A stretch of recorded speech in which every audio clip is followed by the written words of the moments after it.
de modernidad, de desburocratizar el Estado, del problema de la tramitología, y acá tenemos todo lo contrario.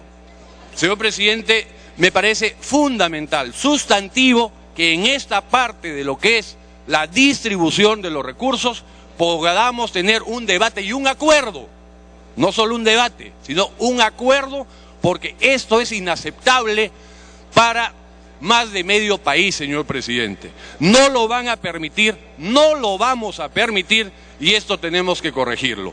No es ninguna amenaza ni nada por el estilo. Estamos en una etapa, y por eso no he utilizado adjetivos, señor presidente, en una etapa de buscar concordia, buscar acuerdos. Pero este tiene que ser un acuerdo sustantivo, principal, porque honestamente les digo, el 70% de parlamentarios que vamos a votar por este presupuesto no somos de Lima.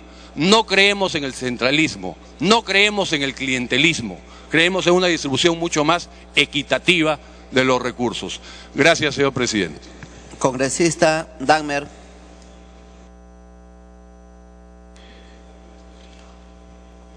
Señor presidente, por su intermedio saludo al presidente del Consejo de Ministros y al ministro de Economía. Quisiera recordar lo dicho por el Premier, y es que el debate del presupuesto es quizá el momento más alto de la discusión sobre la soberanía en el Perú. Es el momento en el cual el Poder Ejecutivo viene y se subordina al Legislativo. Aquí no estamos discutiendo con un cajero a ver cómo nos reparte los recursos. Aquí estamos discutiendo entre dos poderes del Estado qué hacer con el Perú, qué va a pasar con el Perú en los próximos años y en particular en este año que se avecina. Es por eso que es indispensable situarnos en este debate, en esta perspectiva de soberanía y en esta perspectiva de una institucionalidad democrática que pueda respetar la Constitución y respetar el mandato de las mayorías. Por parte del Frente Amplio, queremos por eso señalar algunas cosas fundamentales. El gobierno está a mitad de su mandato. El presupuesto de la República 2014 en debate resume lo que no hizo y lamentablemente ratifica lo que no hará.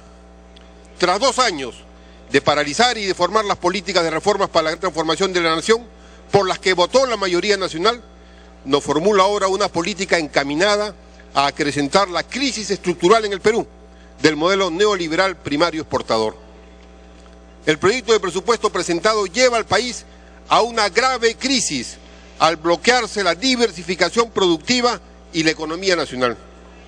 Las propuestas del marco macroeconómico multianual 2013-2016 y el presupuesto 2014 corresponden al cajero centralista que entrega el desarrollo de la nación a los grandes grupos privados corporativos, pues la continuidad del limitado y ahora menguado crecimiento reposa en acentuar la reprimarización minero exportadora y la especulación financiera, precarizando la empresarialidad, el empleo y la economía nacional.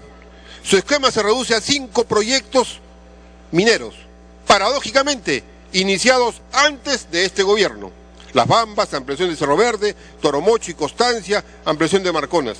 Estos recién entrarán en explotación los próximos años, incrementando exportaciones de cobre y de hierro. Entre otros efectos, se exportará ciertamente más hierro a China, pero se quebrará la planta de pellets y se afectará dramáticamente la industria mecánica del Perú. Ese es el efecto de la reprimarización minero-exportadora que ahora ha sustentado totalmente el proyecto de este gobierno. Nos presenta como novedad este motor de la economía nacional, tanto en lo que se exportará como en la demanda interna que propiciará, ojo, sustentando la prosperidad falaz en las brumas agiotistas y usureras de los créditos de consumo y servicios, así como en la supeditación al consumo de las mercancías masivas de baja calidad, que con el secretísimo tratado TPP y la Alianza del Pacífico ya están inundando el país, mientras se traba la reactivación productiva de valor agregado, como se amenaza la producción textil de Gamarra y otros centros similares. Y se amenaza también la salud pública, pues se afecta la disponibilidad de medicamentos para el cáncer y otras enfermedades. Este bloqueo al desarrollo del país se sustenta en un encastillamiento presupuestal. Repito, en un encastillamiento presupuestal.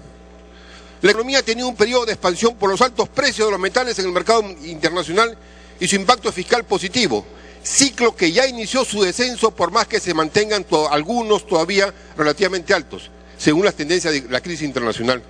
El resumen de la política económica dirigida por el MEF ha sido la visión del cajero presupuestal entusiasmado por sumar cifras de superávit mientras no se invertía en proyectos importantes de infraestructura y teníamos uno de los presupuestos más tacaños del mundo en gasto social, sin política social universales y sin empleo con derechos. Así, para el 2011, este encastillamiento tuvo un superávit fiscal de 1.9% del PBI. Para el 2012, un superávit fiscal de 2.2% del PBI. Y para el 2013 se espera un superávit fiscal de 0.3% del PBI. Ahora se prevé para el 2014 un equilibrio en cero entre ingresos y gastos. A lo largo de todos estos años se hubiera podido destinar anualmente hasta 1% del PBI, que significa 2.000 millones de dólares en cada año, para diversificar e industrializar el sistema productivo y ampliar el mercado interno, como impulso de los megaproyectos públicos y privados que articulen las potencialidades de las macroregiones, elevar el gasto social para ampliar la cobertura poblacional y la calidad de los servicios públicos y alcanzar una verdadera inclusión social y modernizar la infraestructura. Pero nada de esto se hizo. Lo que se ha hecho es la recentralización productiva, fiscal y estatal bajo el gobierno del MEF. Este proyecto nos plantea algo que es inconstitucional, nos plantea el gobierno absoluto del MEF sobre la administración del Estado, nos plantea la dictadura del MEF sobre el conjunto de la administración central del Estado. La ejecución presupuestal de estos años ha estado dirigida a recentralizar la dinámica de la economía en algunos grandes grupos privados y en el manejo discrecional de los recursos públicos del Estado. Por eso, en el presupuesto 2014 se incrementa sustantivamente gasto e inversión en gobierno nacional, en desmedro de la gestión de gobiernos regionales y locales como manda la Constitución. Se ha recentralizado el manejo presupuestal en el gobierno nacional y en especial en el MEF, que pasa a ejercer su dominio arbitrario sobre todo el sistema administrativo nacional. El gasto total del gobierno nacional crece en 14,6%, el de los gobiernos regionales solo en 6%, mientras que a las municipalidades se le recorta en 7,7%. También el financiamiento de inversiones y también en la recentralización general. ¿Qué es lo que ha pasado? Se hace permanente el control discrecional del MEF sobre el presupuesto para el 2014, abarcando el 51% del gasto no financiero ni provisional en 83 programas presupuestales manejados desde el MEF, subordinando a los gobiernos regionales y municipales a lo que se les recorta o anula la autonomía de planeamiento y gestión. No solamente se les recorta recursos, se les recorta su propia autonomía a través de este sistema que ha inventado el MEF de presupuesto por resultados, modificando el que plantea el Banco Interamericano de Desarrollo de gestión por resultados para el desarrollo, no de gestión solamente presupuestal. Las reformas para enfrentar la crisis con seguridad energética, diversificación agrario-industrial, descentralización productiva, macrorregional y mejora en empleos, servicios y calidad deberían ser el sustento de la política presupuestal. Deberían ser los objetivos que orienten la política presupuestal. Lamentablemente no es así. El actual presupuesto público pretende consagrar la parálisis de todas las reformas necesarias para condenar al país al modelo extractivista. Ya ocurrió cuando hubo el alza de los precios. Debe el ministro de Economía acordarse que la pita de oro que tuvo en ciertos momentos el gobierno con el nuevo gravamen minero fue modificada por un proyecto de ley gestionado, elaborado y propuesto por el MEF que convirtió el hecho de que las regalías se disminuyan del nuevo gravamen. Y ese es el problema que ahora está enfrentando las regiones y que enfrenta el país y que enfrenta el Estado. Es por eso que el actual presupuesto público lo que se basa es en empleo precario y miserables remuneraciones y en la reducción de impuestos a las grandes empresas como instrumentos públicos para relanzar el ciclo económico de crecimiento. ¿Qué va a significar? En nuestra opinión, como Frente Amplio, queremos señalar la crítica y las alternativas, porque este gobierno las tiene las alternativas, están en leyes, están en disposiciones presupuestales, están en alternativas económicas de las cuales se dispone y que no se hace. Se está bloqueando la diversificación productiva, habiéndose detenido el apoyo a las mejoras de competitividad basadas en factores avanzados, capital humano, etcétera. Para terminar, señor presidente, nos estamos encaminando a una aguda crisis energética. El ministro mandó a través de un proyecto presupuestal esto del etanoducto costero aquí al Congreso y fue suspendido eso. Pero hasta ahora estamos caminando a exportar más gas, un gas que lo vendemos barato, y a importar cada vez más petróleo. Y las reservas de energía están hechas en base a diésel. Estamos encaminando al país a una crisis energética que va a quebrar el país. Sobre eso, el ministro entusiastamente simplemente paraliza Petroperú, paraliza el gasoducto y la petroquímica del sur andino, paraliza el regreso de los lotes a Petroperú, paraliza todo lo que es la refinería de Talara. paraliza la convocatoria de inversión asociada a esos proyectos del Estado, teniendo el Estado recursos para hacerlos. Se bloquea el desarrollo de la agricultura nacional, el 0.15% del PBI es todo lo que se está invirtiendo para ciencia y tecnología, se profundiza la crisis de la minería del oro, se abandonan las políticas de integración productiva con toda América del Sur, se recentraliza la logística nacional, ahora todo se tiene que exportar, o la mayoría de cosas vía el Callao, a excepción de las inversiones mineras, se abandonan la micro y pequeña empresa. Culmina, congresista. Y se paralizan las inversiones de empresas públicas.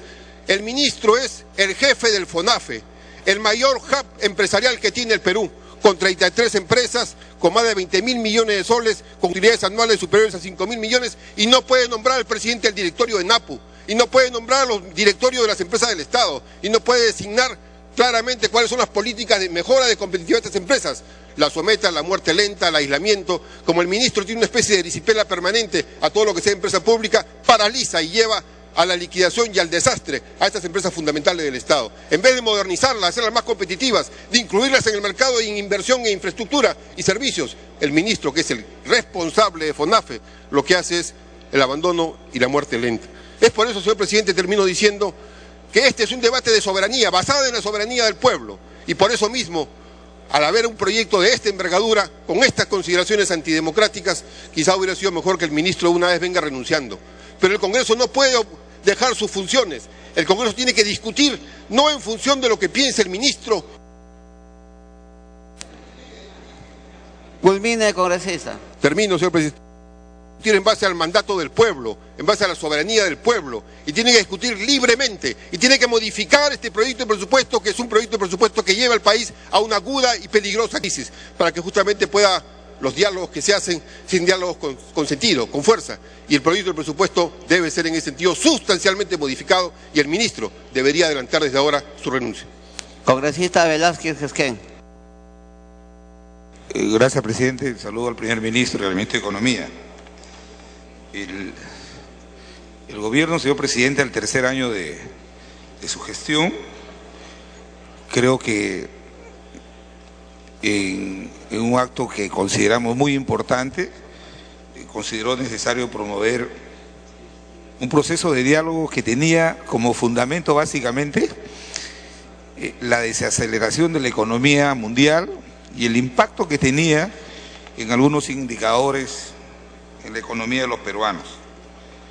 Hoy, que por mandato de la Constitución, el presidente del Consejo de Ministros y el ministro de Economía han venido a sustentar inicialmente el presupuesto para el año 2014, lo primero que vemos genéricamente que este no es un presupuesto que tiene como propósito enfrentar estos factores exógenos negativos y también estimular lo que nosotros hemos venido sosteniendo, la confianza en los agentes para poder seguir dinamizando la economía y volver a niveles de crecimiento que ha tenido el país en los últimos años.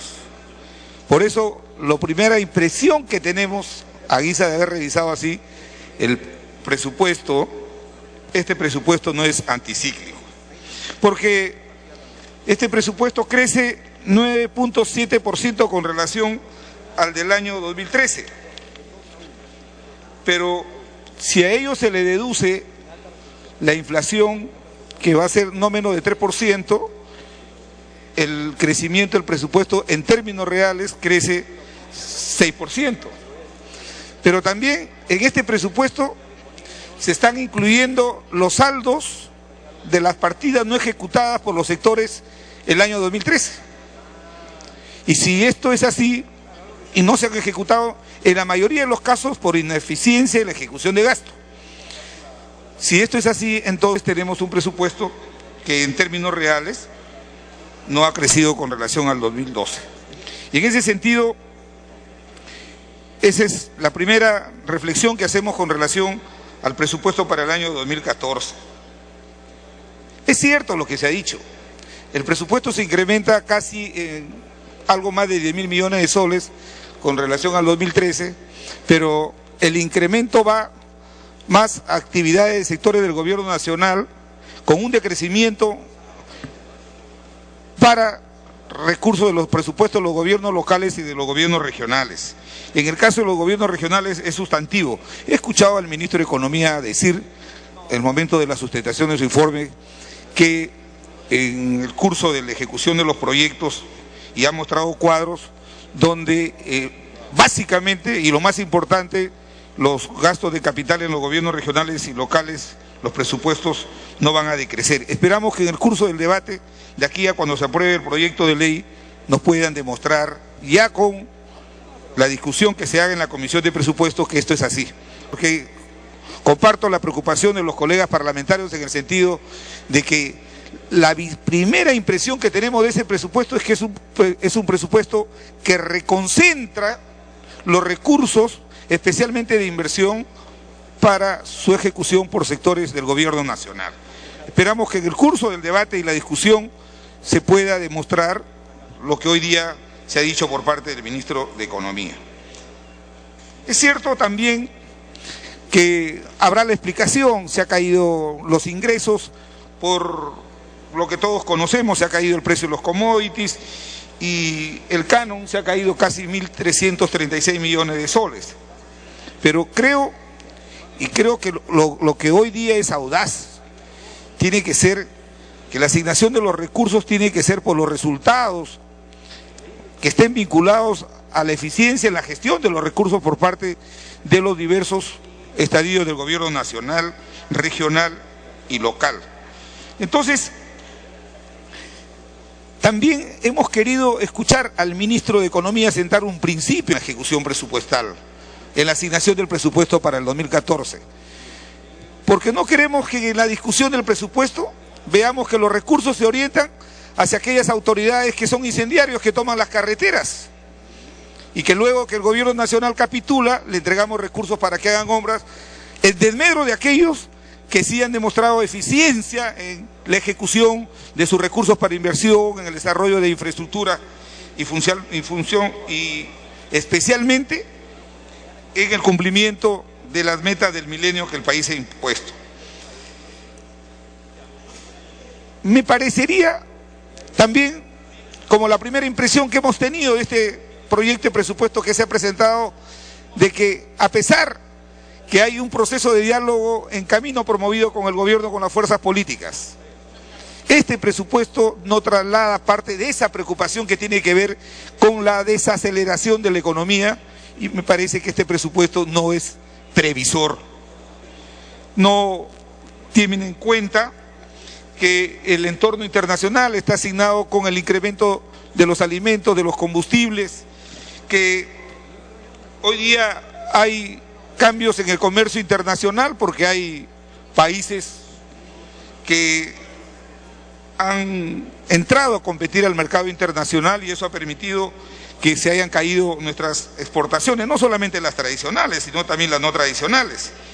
Y en ese sentido, si a esto le aunamos la deficiencia en la ejecución presupuestal, este contexto tiene que haberse traducido en un presupuesto que debe ser previsor. Y lo otro también que esperamos que el ministro nos pueda explicar con sentido de responsabilidad es los supuestos macroeconómicos. El presupuesto del año 2013 tuvo como supuestos llevar el crecimiento del PBI a tasas superiores al 6%. Tuvo como supuesto que la inflación no iba a superar el 2%. Tuvo como supuesto que las exportaciones llegarían a 52.982 millones de dólares. Que las exportaciones llegarían a las importaciones a 44.593 y el tipo de cambio que se proyectó fue 2.64. ¿Qué escenario tenemos ahora? Que el crecimiento no va a ser superior al 6%, la inflación superará largamente. En estos 2 últimos meses nada más, la inflación ha crecido 1%. Las exportaciones que se preveyeron en más de 52.000 millones de dólares, apenas llegan a 40.000 millones de dólares. Las importaciones se mantienen en 44.000 y ya comenzamos a tener una balanza comercial deficitaria en 4.000 millones de dólares.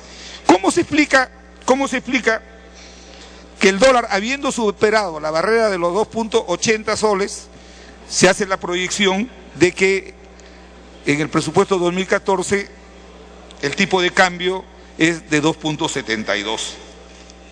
Por último, yo quisiera decirle al ministro de Economía y al presidente del Consejo de Ministros que revisen bien la quinta disposición complementaria final que se plantea en el proyecto de presupuesto. Me parece que tiene algún rasgo de inconstitucionalidad, porque la Constitución claramente establece que en el presupuesto de la República no puede contener materias tributarias como el planteamiento que se está haciendo en dicho proyecto de ley.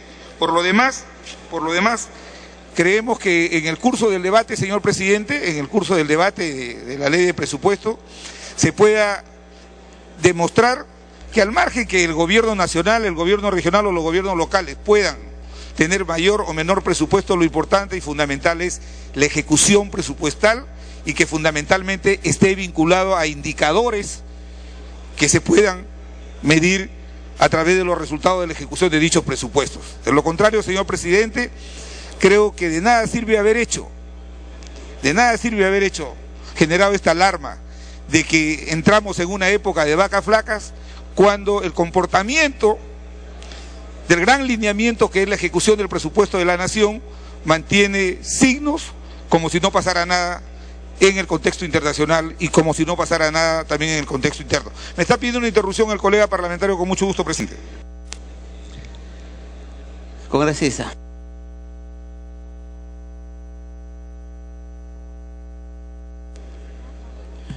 Muchas gracias, presidente. Muchas gracias al colega Velázquez Quesquén.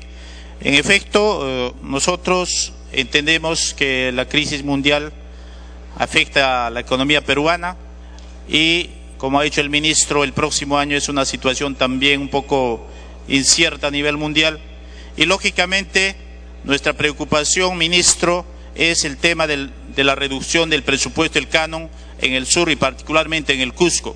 En ese sentido, nosotros habíamos sugerido, inclusive mediante documento, que se debe prever un fondo de salvataje para ayudar a estas municipalidades y a las regiones para que continúen las obras. Al mismo tiempo, el Ejecutivo prometió plantear un proyecto de ley para un fondo de estabilización económica. El segundo aspecto también, ministro, que alcanzo mi preocupación, es el tema de los cafetaleros. El año pasado aprobamos 100 millones de soles y que consideramos que este año se debe duplicar por lo menos esa cifra, porque definitivamente la roya no solo afecta un año, estamos hablando en su recuperación de los cafetaleros. Culmine. Por lo menos 3 años. Y finalmente, el otro tema que también alcanzamos la preocupación es el tema de las municipalidades de centros poblados, que cada año reclaman algo de presupuesto. Quizás no son escuchados, pero considero que este Congreso debe analizar el tema de las municipalidades de centros poblados. Por lo demás, creo que el tema del gasoducto surandino, el tema del aeropuerto, si bien es cierto, se va a hacer con proinversión, consideramos que los plazos que ha fijado el Ejecutivo definitivamente tienen que cumplirse. Esa es la aspiración del Cusco y de todo el sur del Perú. Muchas gracias, presidente. Muchas gracias, colega Velázquez. Continúe, congresista. Presidente, solamente para terminar también podemos ver que en cuanto a las operaciones de endeudamiento, hay proyectos como Chavimochi, que tiene un compromiso de 304 millones de dólares, EDAPAL, hay otros proyectos atrasados en que están los aeropuertos regionales y Majesiguas 3. Creo que esto mucho tiene que ver con la decisión política y creo que este es el valor y el resultado que podría tener este proceso de diálogo, en que todas las fuerzas políticas podamos ponernos de acuerdo sobre inversiones que son muy importantes, como por ejemplo Majesiguas 2, el aeropuerto de Chincheros, la tercera etapa de Chavimochi, Puyango, Tumbes. Y en ese sentido, señor presidente, queremos nuevamente reiterar el compromiso que hemos tenido como partido político de participar en este proceso de diálogo. Culmine con... Y esperamos que estas sugerencias o recomendaciones que se han planteado se puedan traducir en medidas concretas en favor de todos los peruanos. Gracias, presidente. Gracias al primer ministro. Congresista Simón. Congresista Yaude Simón. Congresista Simón.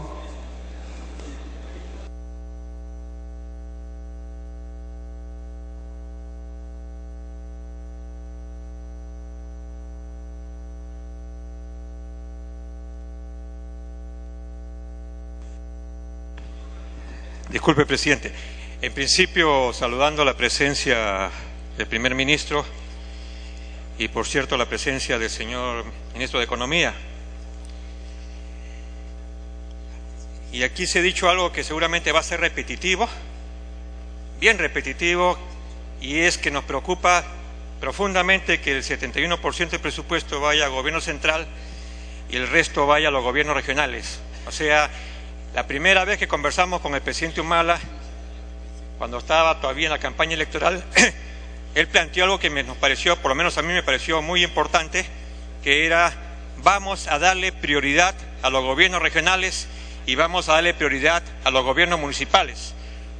Y a eso me pareció una maravilla. Finalmente, bueno, pues que en efecto comience a trabajarse en este Perú que tiene que ser cada vez más descentralizado y regionalizado, y sin embargo en el momento crucial, estamos casi en el tercer año del gobierno del presidente Humala, sin embargo se centraliza este presupuesto. Esto ha sido repetido por la mayoría de congresistas, y yo le pido a través suyo al presidente del Consejo de Ministros y al ministro de Economía que pueda haber alguna variación. No se puede permitir, presidente, me están pidiendo una interrupción el congresista Angulo y el congresista Coa. Congresista Angulo.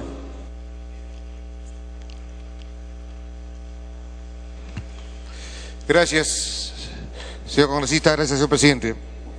Bueno, yo quisiera destacar, con el saludo a los señores ministros, acerca de el incremento de presupuesto en educación. Tenemos un incremento de 8%, que me parece bastante bien, porque nuestra juventud, nuestra sociedad necesita más educación. Pero también quiero llamar la atención sobre el decremento, la disminución de presupuesto en cultura.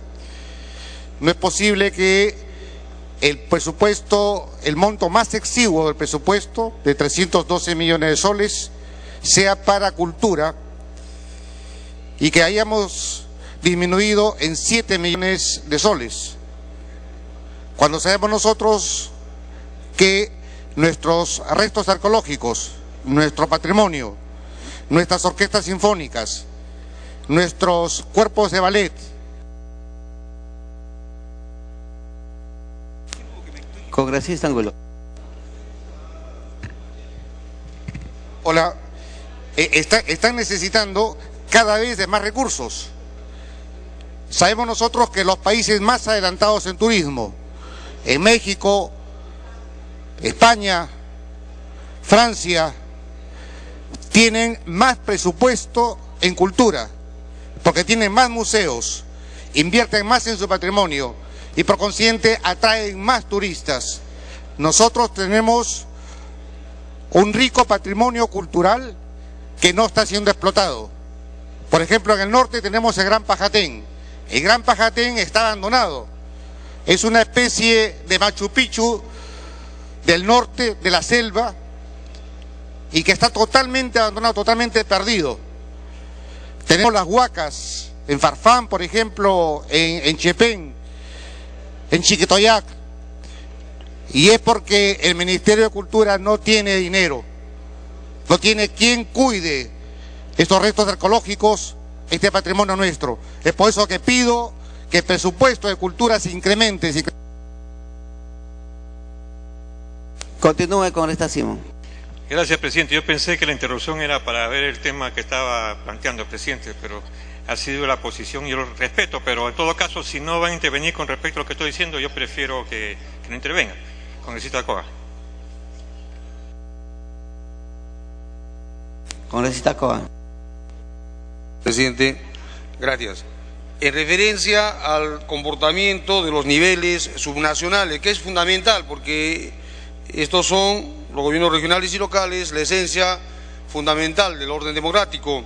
Señor presidente, yo creo que hay que tener un poco de objetividad, un poquito de objetividad en estas lecturas y análisis.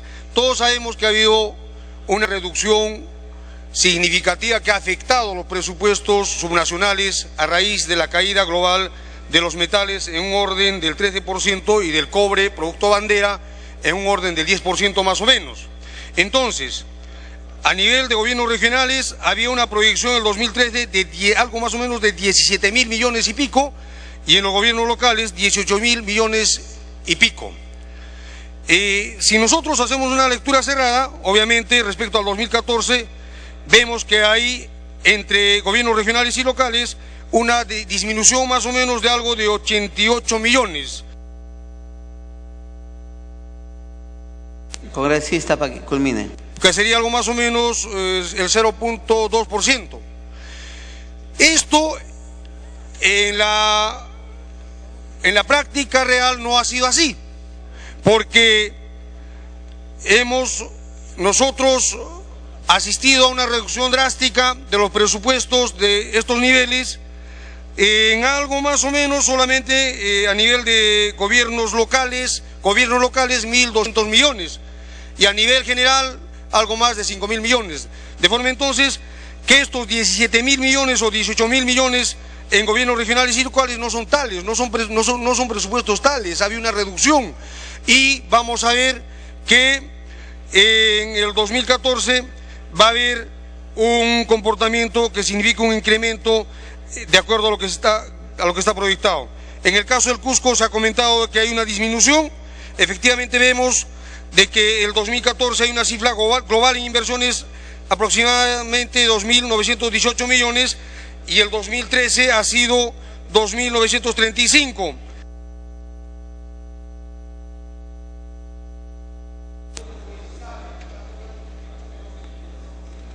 Continúe, congresista Simón. Gracias, presidente.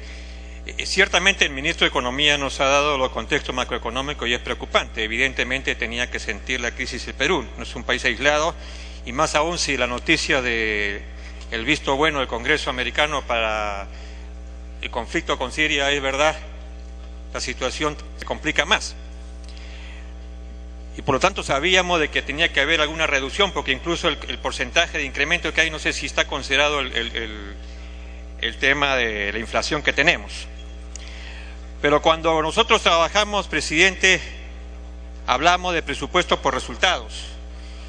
Y en presupuesto por resultados se premiaba a los que más gastaban, a los que mejor gastaban, a que hacían el gasto más eficiente. Y sin embargo, a pesar de que las regiones y los municipios han tenido mayor capacidad de gasto incluso que el Ejecutivo, sin embargo se reduce el presupuesto a los gobiernos regionales. Yo discrepo con todos aquellos que ponen como ejemplo 1, 2, 3 malos alcaldes, 1, 2, 3 malos presidentes regionales, y ponen ejemplos que no tienen que ver con otros alcaldes y otros gobiernos regionales que son absolutamente eficientes.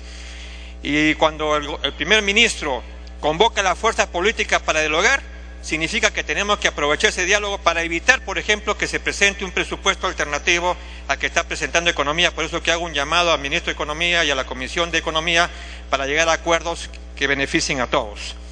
El presidente Humala, cuando en su mensaje a la Nación habló lo que significa inclusión social, decía es un proceso de cambio que apuesta por el futuro y que lleva a cabo la transformación de las personas, a la que se le abre la oportunidad real de convertirse en ciudadanos.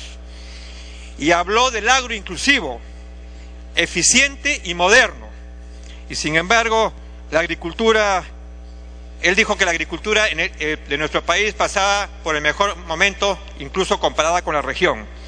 Se pone como ejemplo el programa Mi Riego, 1.000 millones de soles, y sin embargo hemos visto que hasta ahora no se ha gastado ni el 1% ni el 2%.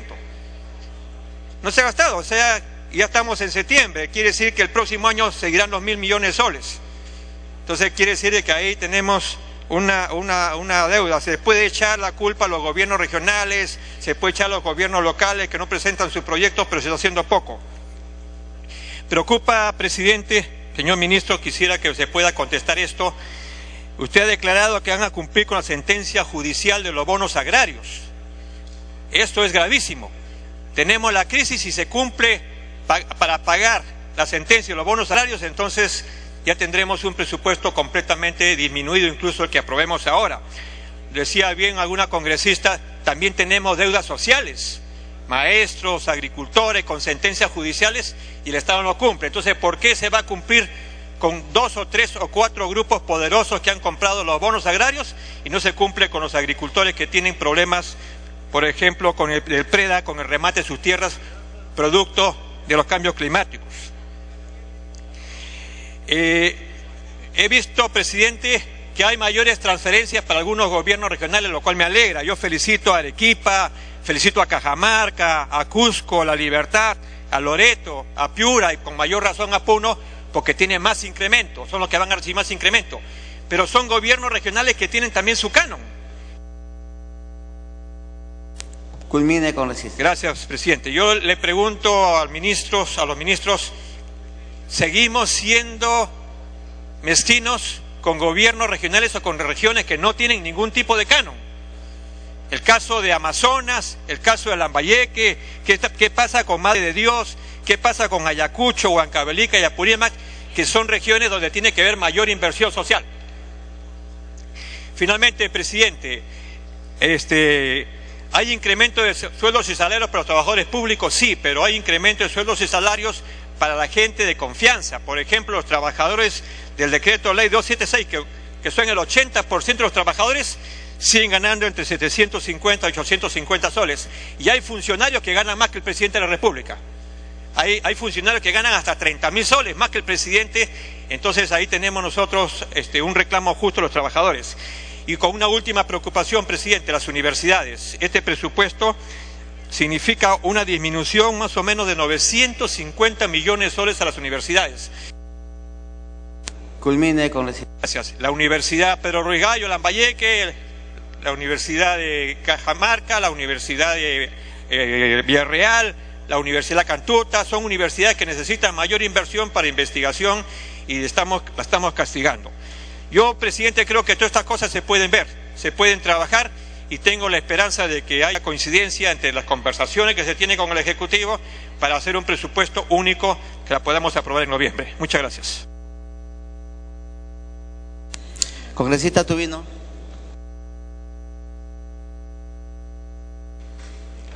Sí, muchas gracias, señor presidente. Me están pidiendo una interrupción, la congresista Lucha Cuculiza. Congresista Cuculiza. Gracias, almirante. Gracias, presidente. Buenas tardes, ministro. Le ruego a los dos me escuchen 2 minutitos. Yo no traigo cifras, no traigo presupuesto porque no es mi especialidad. Pero les pido de todo corazón que por favor este año se haga realidad la casa de refugio de las mujeres agredidas. Ya no se puede más con la agresión con las mujeres. No se puede más. Métalo al ministerio que ustedes crean conveniente. A la mujer, a salud, al interior, a justicia, no sé. Pero a los dos le hago una reflexión como mujer y como madre. Acuérdense también de sus madres, de sus esposas, de sus hijas, que gracias a Dios no están en el ámbito de la violencia. Yo no puedo soportar más que mujeres vayan a denunciar a la policía sus denuncias terribles, ministro, terribles. Yo los invitaría a los dos un día lunes en mi despacho, de 15 a 20 mujeres agredidas de la manera más brutal, que no denuncian por miedo de regresar a sus casas porque las matan. Dios mío, en esta semana que ha pasado 3 mujeres y durante el año 62 mujeres muertas en manos de estos asesinos. Culmine, congresista. No puede ser posible. Háganlo, no sé, lo indecible.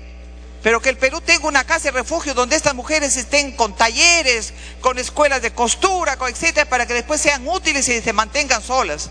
Las mujeres ya no quieren ir a denunciar, ministro, porque verdaderamente después muchas de ellas duermen en las calles, muchas de ellas se refugian en los suburbios de la ciudad porque regresan a sus casas y las masacran. De lo que va del año, 90 mujeres muertas de la manera más cruel, degolladas, descuartizadas, enterradas, etcétera, etcétera. Y de lo que va del año, más de 90 niños violadas. Y de lo que va del año, el 80% de la maternidad son niñas embarazadas por violaciones, que no tienen dónde ir ni dónde refugiarse. Si no se atiende a la familia, si no se protege a la mujer, que es el núcleo básico de la familia, ministro, no se va a hacer país. Yo quisiera llevarle a su despacho una de estas mujeres maltratadas para que usted vea cómo las quemaron en sus partes íntimas.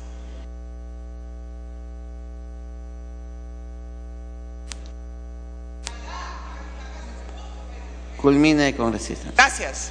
Congresista Tubino. Sí, muchas gracias, señor presidente. Un saludo al señor primer ministro y al ministro de Economía. Quiero, en primer término, tocar el tema de las remuneraciones y pensiones de las Fuerzas Armadas. Efectivamente vemos que se ejecuta ya el segundo tramo de este reconocimiento a nuestras Fuerzas Armadas. Realmente, y la Policía Nacional. Realmente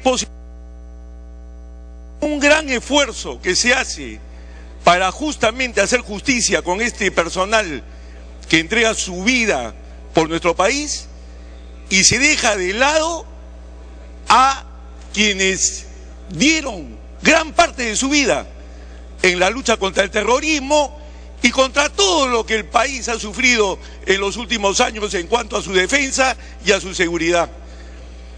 ¿A quién me refiero? A los retirados de las Fuerzas Armadas. Gran esfuerzo, pero los dejo de lado. ¿Por qué se hace eso? ¿Por qué tampoco se usa el sentido humano acá? Entonces, por ahí va esta tremenda inquietud de miles de personas, señor primer ministro, señor ministro de Economía, de miles de personas que se le deja totalmente de lado hoy día.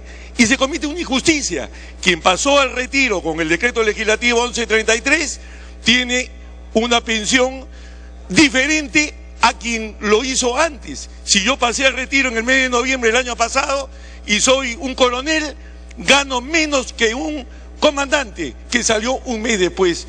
Eso no existe en ningún país del mundo. Eso no existe en ninguna Fuerzas Armadas. ¿Por qué? Porque tenemos una estructura militar, una estructura que se respeta y que no se respeta hoy con este esfuerzo presupuestal.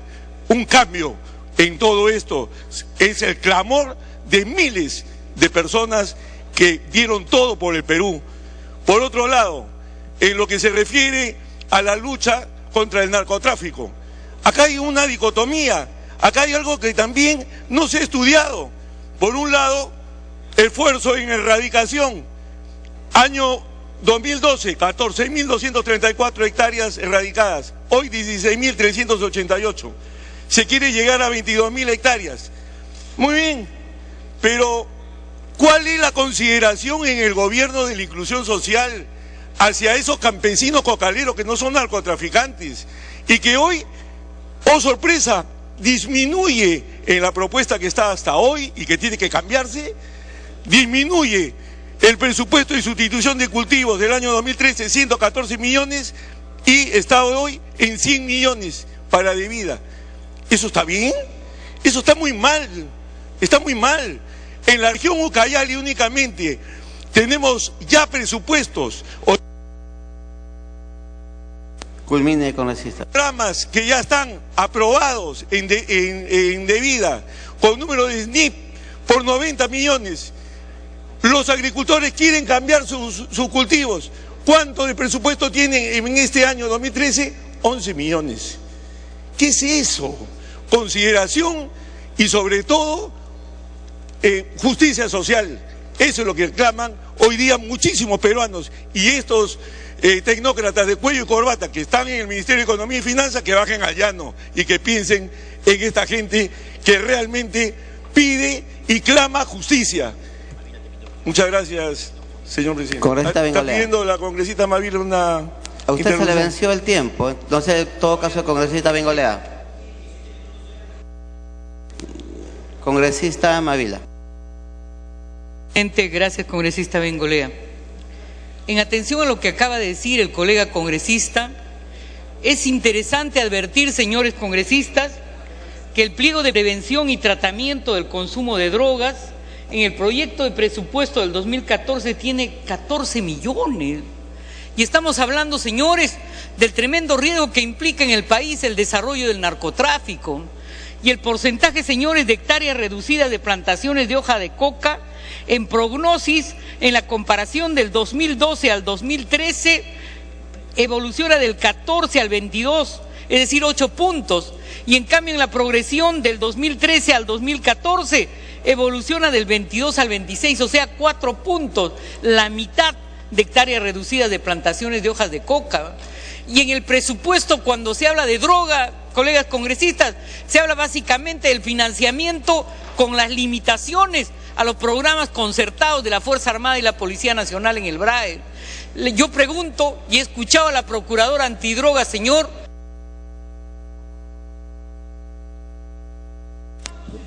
Culmine, congresista. Gracias, señor presidente. ¿Cuánto se está presupuestando el reforzamiento de la defensa del Estado en materia de lucha contra el narcotráfico? Señor, 25 abogados para todo el país. Y evidentemente, señor, no se corresponde al incremento del narcotráfico en el país. ¿Cuánto estamos pensando, señor, en dotar de presupuesto y tecnología a la unidad de inteligencia financiera, que retrotrae pues la prevención del lavado de activos y de la droga en el país? Por eso, señor, yo creo que el tema droga no es solo un tema de control del BRAE, señor, el tema droga tiene que ver con la Procuraduría Antidrogas, la Unidad de Inteligencia Financiera. Es un programa macropolítico de prevención y de tratamiento de la criminalidad en materia de drogas. Gracias, señor presidente. Congresista Bengolea, solo aclarando que no vamos a restringir el debate, pero recordarles que reglamentariamente las interrupciones deben versar sobre los temas que está tratando el orador a quien se interrumpe. Y como congresistas creo que debemos dar el ejemplo. Congresista Bengolea. Yo considero, presidente, que el orador que acaba de terminar hablaba sobre este tema y en razón a ellos la congresista Espinosa me está pidiendo interrupción, pero solamente yo diré una palabra antes de darle la interrupción en la misma tensión. Hace algunos meses en la Comisión de Defensa se invitó a los representantes de los pensionistas de las Fuerzas Armadas y de la Policía Nacional. Lamento que ese día no haya asistido el ministro de Economía, que estaba también invitado, porque hubiera escuchado directamente cuál es esta demanda que el congresista Tubino está haciendo. Y la pregunta a propósito del aporte importante que se dice se incluye en el presupuesto es la siguiente. Este aporte importante tiene que ver con las modificaciones que se están pidiendo a los decretos legislativos 1172 y 1173, o sobre estos mismos decretos sin modificación, porque esto es fundamental para el debate que se debe tener sobre el tema de las pensiones militares, policiales y lo que están pidiendo los pensionistas de las Fuerzas Armadas y policiales. Sobre el tema entiendo, presidente, la congresista Espinosa está pidiendo... Congresista Espinosa. Gracias, presidente. Saludando la presencia aquí del presidente del Consejo de Ministros, doctor Juan Jiménez, y una pregunta para el ministro de Economía. El tema de la refinería de Talara, no lo he visto a lo largo de la revisión del presupuesto y me gustaría que me respondiera a la preocupación, porque no olvidemos que ahora estamos en más o menos una producción de 55.000 barriles diarios de petróleo y que de seguir esta tendencia nos convertiría en un mercado cautivo de combustibles importados. Gracias, señor presidente. Muchas gracias, congresista Bengolea. Continúe, congresista Bengolea. Bien, retomando entonces, presidente, la pregunta sobre este tema puntual para el ministro sería esa, ¿no es cierto? Es decir, aquellos aportes importantes en los que hace referencia para la caja de pensiones militar y policial, ¿contempla las modificaciones al 1172 y 1173 o no contempla esas modificaciones? Para informarle debidamente a los pensionistas. Pero yo quisiera dedicarme, presidente, a un par de otros temas. Uno que me parece es el más sensible de todos, la educación. Presidente, el Perú no va a cambiar si no invertimos decididamente en educación. Y este año estamos volviendo a perder la posibilidad de invertir en serio en educación. El presupuesto asciende a 18.133 millones en el sector, en los 3 niveles de gobierno, lo que supone un 7.9% más con respecto al presupuesto anterior. Pero, presidente, disculpe que insista con respecto a lo que dije el año pasado, pero esta vez vuelve a incumplirse el acuerdo nacional. El acuerdo nacional es muy importante porque nos permite tener mirada a largo plazo, pensar lo que quiere el país más allá de los gobiernos. Y el acuerdo nacional dice con toda claridad que la inversión en educación, que el presupuesto de educación debería tener como meta final el 6% del PBI. Hoy estamos en el 3%, igual que el año pasado. Y usted dirá, bueno, ya llegaremos al 6%. No, pues, es que el acuerdo nacional prevé también metas que son fundamentales ir cumpliendo. Y dice que cada año debería haber un incremento del 0.25% del PBI. Y no lo estamos viendo, no está ocurriendo. Vuelve a ser el 3%, es decir, ha subido la inversión en educación, pero ha subido el PBI también. De manera que las metas del acuerdo nacional no se están cumpliendo, presidente. Y si no se dice hoy y cada año, seguirán sin cumplirse. Y eso, presidente, ciertamente me preocupa porque no se está cumpliendo. Presidente, ya todos sabemos en qué lugar estamos en los rankings PISA y demás. La educación peruana está en los últimos lugares, no diré del mundo, de América Latina. Y esto ya todos lo conocemos. Pero hay algunos otros datos que quisiera alcanzar porque me preocupan de verdad mucho. El informe del Foro Económico Mundial, difundido hoy día, se ha anunciado que los resultados del Informe Global de Competitividad 2013-2014, analizando y comparando 148 economías, el Perú se mantiene en la posición global número 61. No está mal, presidente.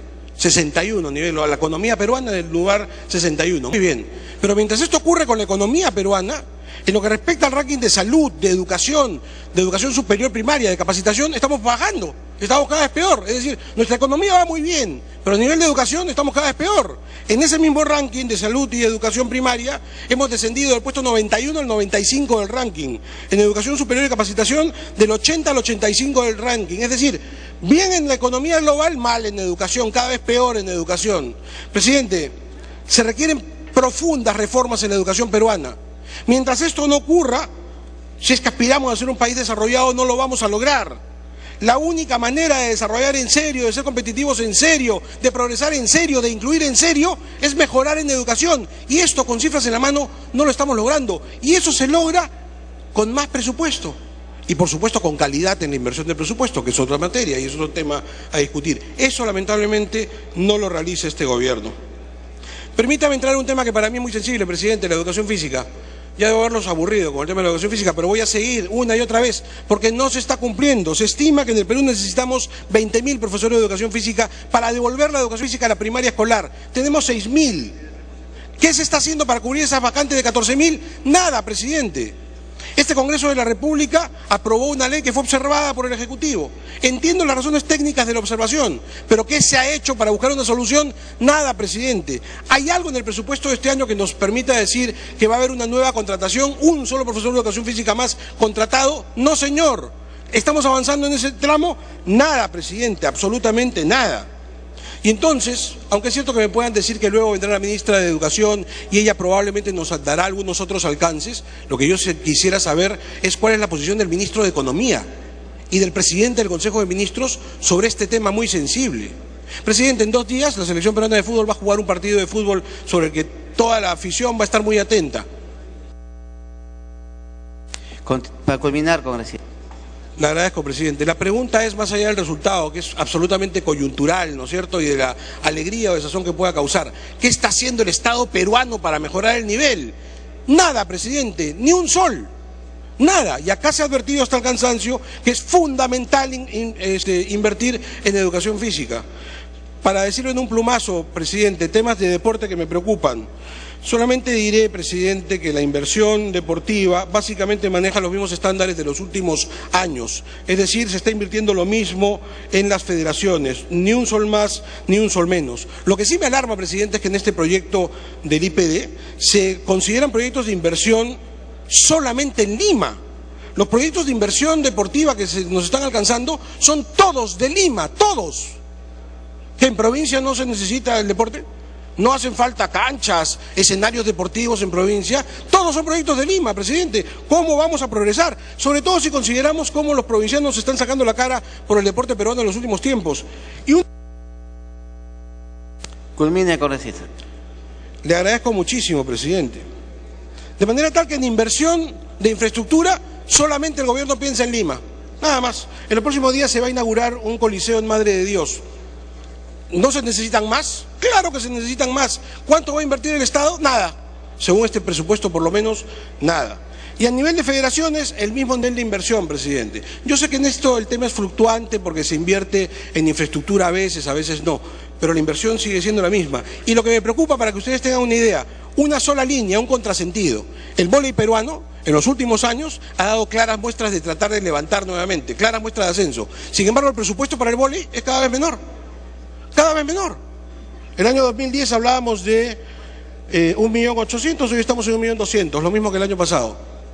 ¿Cómo escalentamos a nuestros deportistas que logran éxitos si más bien cuando se trata de hablar de presupuesto se los bajamos o se los mantenemos igual? ¿Cómo?, pregunto yo. ¿Hay una política deportiva en el Estado peruano? Hace tiempo sostengo que no. Y es hora que nos sentemos a pensar el tema y que lo traduzcamos en números, presidente. Congresista Reinaga.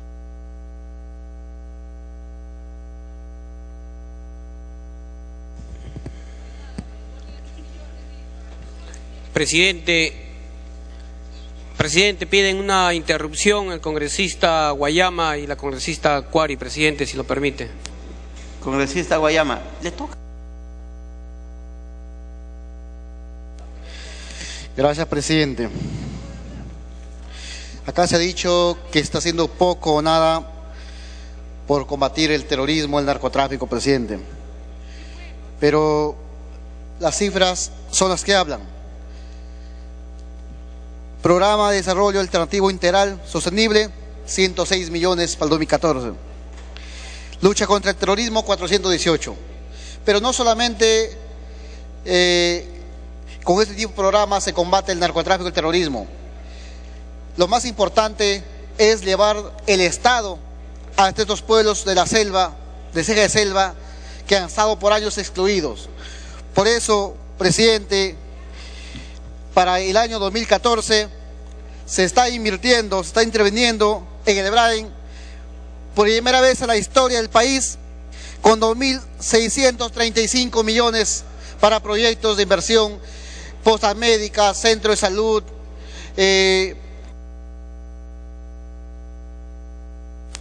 Congresista Reinaga. Presidente, la congresista Claudia Cuari, una interrupción, presidente. Congresista Cuari. Gracias, presidente. Saludar al Premier y también a ministro de Economía y Finanzas. Bueno, la preocupación mía es del 2014, el sector agrario está totalísimo de presupuesto que está presupuestado y principalmente la preocupación es de que de este año más que todo se ha bajado 6% y por lo cual era para el 2013 el presupuesto un poco más. Pero sin embargo, yo me pediría de que ahora que estamos en esta situación de clima, diferentes regiones, ámbito de las zonas altoandinas y cómo se está ejecutando los pequeños agricultores. Principalmente yo pediría al ministro que tome en cuenta de que nosotros no podemos seguir en la misma problema cada año. Este clima no es solo este año, sino que todo un año, cada gobierno pasa lo mismo. Entonces, ¿cuándo le vamos a dar la prioridad? Congresista Reinaga. Culmine con esta cuarta. Presidente, lo que pido de que también que se tome en cuenta a la soberanía, seguridad alimentaria, de que los pequeños agricultores, gracias a ellos lo que vivimos en el país y además para el mercado interno lo que tenemos y por lo cual no puede estar ajeno la agricultura de esa manera. Y también pido al Ministerio de Ambiente igual porque tenemos la contaminación ambiental en cada una de las regiones y cómo vamos a prevenir mientras no van a tener el presupuesto suficiente. Creo que tenemos más problema en las regiones y por lo tanto pido también que haya presupuesto injusta y así también pido para la Universidad del Altiplano de Puno que necesita la implementación, lo que es el equipamiento, laboratorio de 1.000 millones y también acreditación de 4 millones, lo que tiene que implementarse en esta universidad porque es una universidad que aglutina a las tres